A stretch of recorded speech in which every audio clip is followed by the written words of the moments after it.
নাহিদের মা অসুস্থ, ওয়াইফ অসুস্থ, ওই তিনজনকে আমাদের দেখতে হচ্ছে। এখন ভাবি একটু অসুস্থ থেকে ভালো হয়েছে, এজন্য আমরা আজকে আসছি যে সম্ভবত বিষয়টা আসলে তো জানা যাবে, তারা তো আমার সাথে কথা বলুক বা আমাদের ছেলেদেরকে একটু দেখাক, তারা ভালো রাখছে একটু দেখে যেতে চাই যে ভালো আছে, নতুবা যদি তারা তাড়াতাড়ি ছেলে দেখ, আমাদের ছেলে আমাদের হাতে দিয়ে দেব। এখন আমি একা না, বাংলাদেশের সমস্ত ফ্যামিলি, সমস্ত পরিবারই তাদের সন্তানদেরকে নিয়ে চিন্তিত।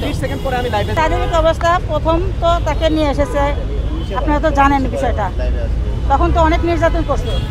এরপরে আমরা গণহাসপাতালে নিয়ে আসছি চিকিৎসার জন্য।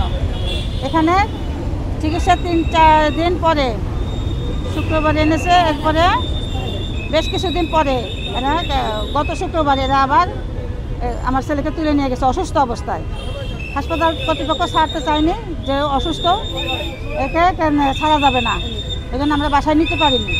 আর ওনারা ওখান থেকে তুলে নিয়ে করি যে সবগুলো বাচ্চাকে যেন ছেড়ে দেয়। প্রতিটা ফ্যামিলি এদের সব ফ্যামিলি এদের খুব মমস অবস্থায় আছে, অনেকে অসুস্থ হয়ে হাসপাতালে।